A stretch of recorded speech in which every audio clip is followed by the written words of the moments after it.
all about humanity.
Salutare tuturor celor de acasă și bine v-am găsit alături de mine în prima ediție InSpin Industries. Numele meu este Octavian și în următoarele momente veți călători alături de mine pe cele 4 laturi InSpin Vibes, InSpin 4Motion, InSpin Cinematic și InSpin Fusion. Acum vă aflați pe latura de InSpin Fusion și în această latură în ce constă am să vă spun în următoarele momente. Mai întâi aș dori să fac o paranteză și să vă explic foarte scurt, doar în două cuvinte, ce este InSpin Industries. InSpin Industries reprezintă tutorial și vlog simultan. Dacă înțelegeți semnificația acestor două cuvinte, atunci ați înțeles exact despre ce este vorba în InSpin Industries, doar aici pe YouTube. Întorcându-ne înapoi la latura de InSpin Fusion, pe această latură, foarte scurt, foarte concret și la obiect, fragmentat pe parcursul fiecărui episod InSpin Industries, vă voi spune din latura de neuroștiințe, mai exact pe latura de neurocreativitate, despre felul în care lucrează mintea umană în creație. Formele în care creează mintea umană sunt de 3 feluri. Este forma realistă, forma suprarealistă și forma hiperrealistă. Vă veți gândi la forma abstractă a creației, dar forma abstractă intră în cele două forme, acestea fiind suprarealismul și hiperrealismul. Ce anume creează aceste 3 laturi în mintea umană, ce anume ne face să vrem să le materializăm, ce le dă sens, rațiune și logică, acestea sunt cele două elemente constructive ale minții umane, logica și imaginația. Cele două forme care utilizează logica și imaginația, începând cu cea de-a doua, este capacitatea formulării întrebărilor care direcționează concentrarea către logica informativă sau logica imaginară. Da, după cum foarte bine ați auzit, imaginația este un motor cu autosusținere, cu propriul său sistem logic pe care funcționează. Aceasta fiind capabilă să își creeze propria listă de dorințe, să-și creeze propriile forme, fără a avea nevoie de ajutorul minții noastre, a gândirii noastre, fără a ne direcționa conștient gândirea către imaginație. Aceasta este capabil să auto-creeze, spre diferență de logica informațională, asupra căreia trebuie să ne concentrăm tot timpul foarte mult, deoarece aceasta deține informația non-vizuală, informația de calcul, matematică, informația procesează sunetul de altfel, despre care vom discuta pe latura InSpin Vibes în următoarele momente. Dar, după cum spuneam, a doua formă a inteligenței umane în creativitate este capacitatea formulării întrebărilor care ne direcționează bifurcat către logică sau imaginație. Prima formă a inteligenței umane stă la baza emoțiilor. Este inteligența emoțională. Inteligența emoțională lucrează într-o sferă a minții. După cum a spus Sigmund Freud, mintea este precum un iceberg. Sus avem informația conștientă, iar de desubt, ascunsă sub apă, este informația subconștientă. Este informația mai puțin utilizată, este informația ce o memorăm, dar nu știm că este acolo. Asta este ceea ce face inteligența emoțională în creație. Accesează informația subconștientului, o aduce împreună cu cea conștientă, cea pe care ne concentrăm să o învățăm și prin care dorim să ne dezvoltăm.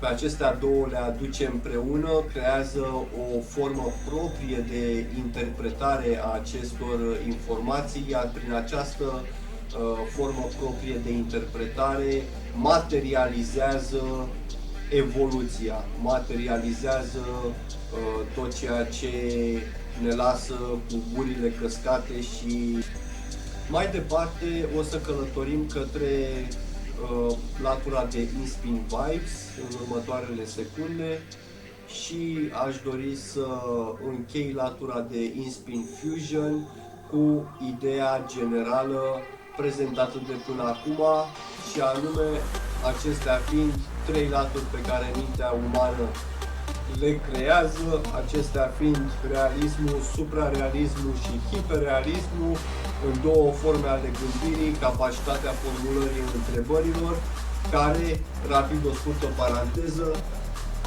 aceasta nu este capabilă de a revoluționa un domeniu, deoarece concentrarea în momentul în care ne punem o întrebare, aceasta direcționează robotic concentrarea stânga, dreapta, sus, jos, adâncime sau înălțime pentru a colecționa informația învățată în mare parte robotic.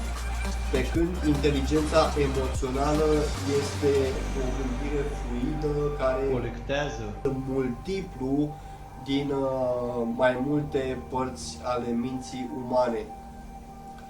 Aceasta reprezentând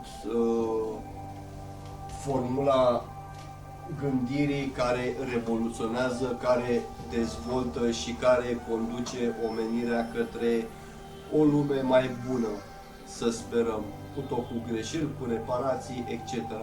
Acum mai departe vă rog să mă urmați pe latura de Inspin Vibes, unde veți petrece câteva secunde alături de mine, după care vă voi lăsa alături de logica mea să creeze puțină muzică pentru dumneavoastră.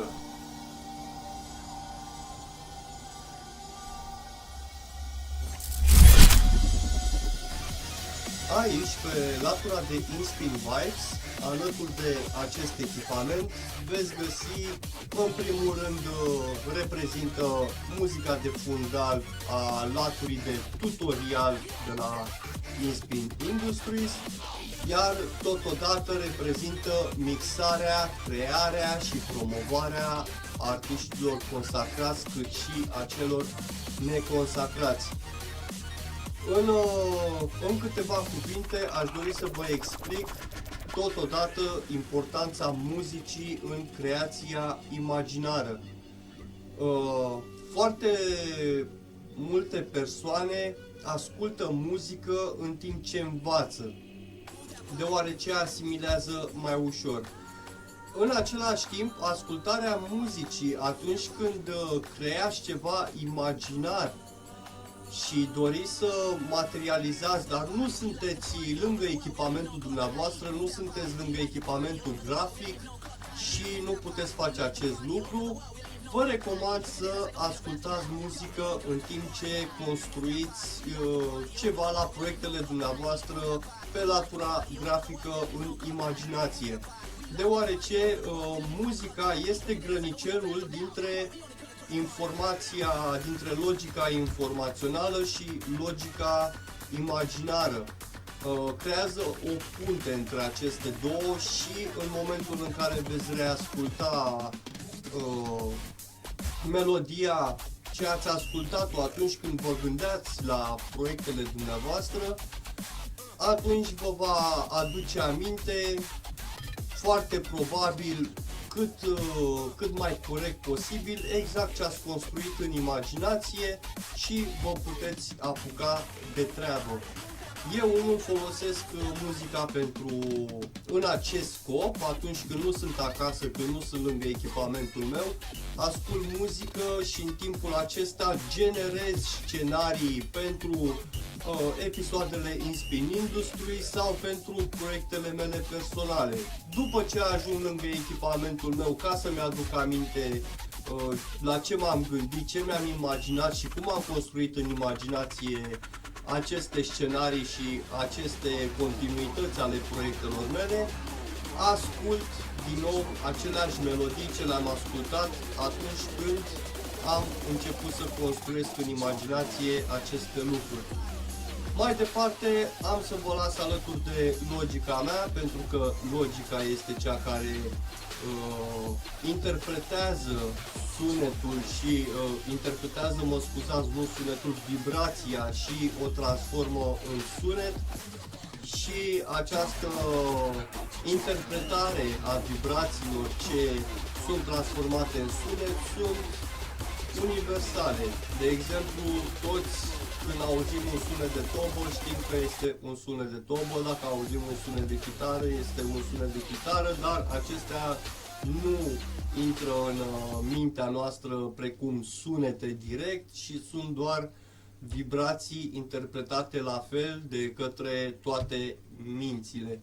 Ce ne diferențiază, bineînțeles, sunt grupurile de sunete care, amestecate într-un anumit fel, într-un alt ritm, generează genurile muzicale. Aici este fiecare cu gustul său. Mai departe, aș dori să vă las alături de logica mea, după cum am spus, și să vă încânte cu niște creație muzicală. Ne vom revedea în curând pe latura de Inspin 4Motion, unde vă voi spune despre ce este vorba în partea de tutorial ce ați privit-o până acum. Vă mulțumesc și la revedere!